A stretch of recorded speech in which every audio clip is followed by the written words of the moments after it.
Hello बच्चों, मैं आपका विज्ञान शिक्षक कमलेंद्र हूँ। आज हम लोग कक्षा 9 विज्ञान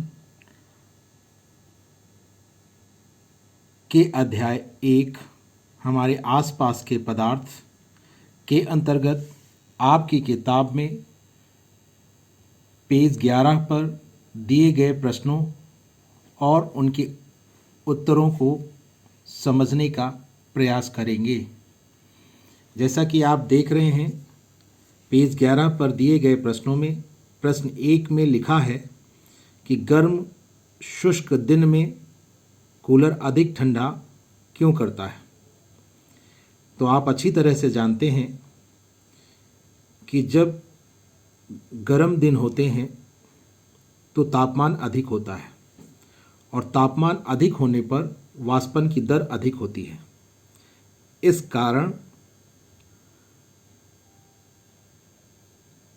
कूलर में इस कारण भी हम कह सकते हैं कि तापमान जब कम होता है तब वाष्पन की दर अधिक होती है। साथ ही साथ इसमें शुष्क दिन भी कहा गया है। शुष्क दिन होने का अर्थ यह होता है कि उस दौरान वातावरण की वायु में जलवाष्प की मात्रा कम होती है, अर्थात शुष्क दिनों में वायु की आर्द्रता कम होती है और जब वायु की आर्द्रता कम होती है तब भी वाष्पन की दर अधिक होती है। और जब भी वाष्पन होता है तो आसपास के पदार्थों की ऊर्जा कम हो जाती है और वे शीतल हो जाते हैं।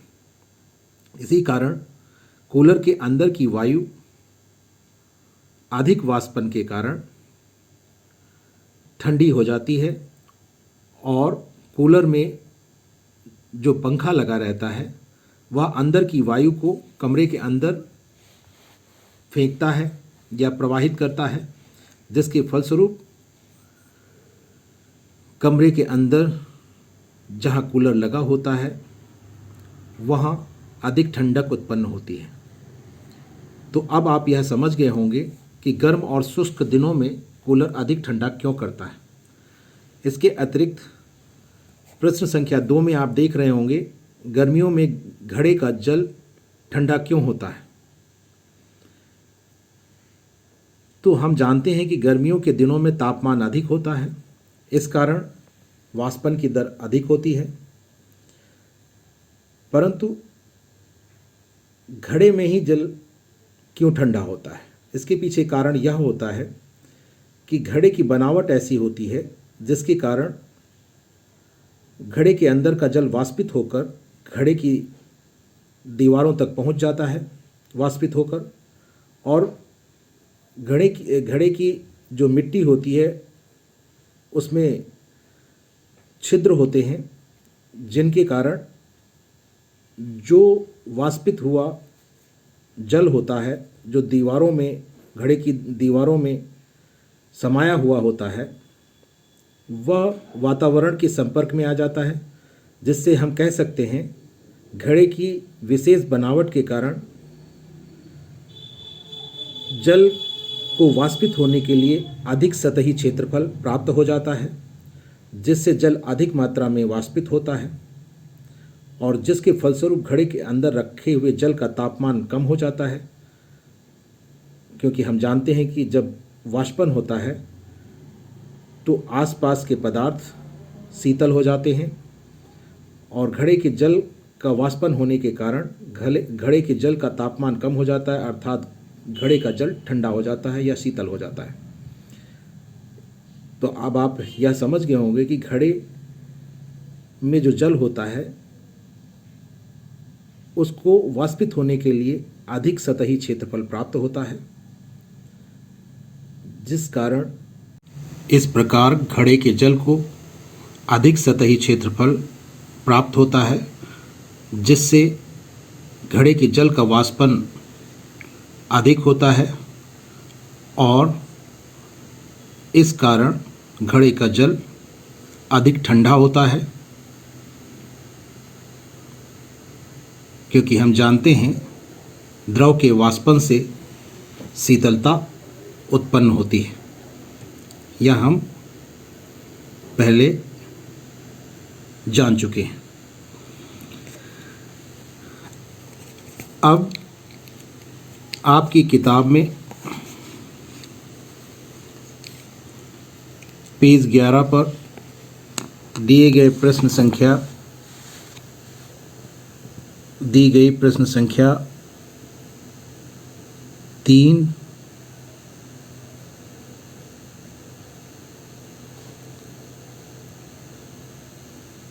को यदि हम देखें तो उसमें लिखा है कि एसीटोन पेट्रोल या इत्र डालने पर हमारी हथेली ठंडी क्यों हो जाती है।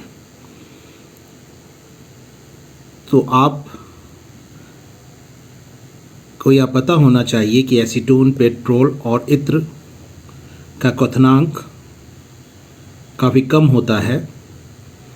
इस कारण इन्हें जब हम अपनी हथेली पर डालते हैं तो ये द्रव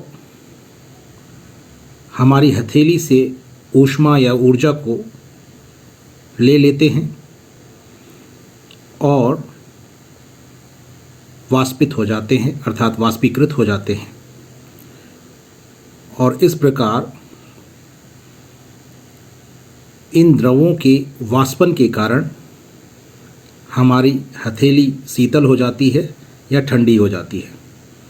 वाष्पन के कारण शीतलता क्यों उत्पन्न होती है, यह हम पिछले वीडियो में जान चुके हैं।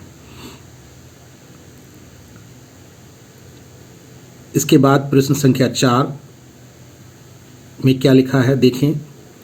कप की अपेक्षा प्लेट से हम गर्म दूध या चाय जल्दी क्यों पी लेते हैं। आप जानते हैं कप का ऊपरी क्षेत्रफल, जो खुला कप के मुंह का जो क्षेत्रफल होता है, वह प्लेट के क्षेत्रफल की अपेक्षा कम होता है। और इस कारण जब गर्म दूध या चाय कप में रखी होती है तो गर्म दूध या चाय को वाष्पित होने के लिए कम सतही क्षेत्रफल प्राप्त होता है। और जब हम गर्म दूध या चाय को प्लेट में डालते हैं तो गर्म दूध और चाय को वाष्पित होने के लिए अधिक सतही क्षेत्रफल प्राप्त होता है। और हम जानते हैं कि अधिक सतही क्षेत्रफल होने पर वाष्पन अधिक होता है।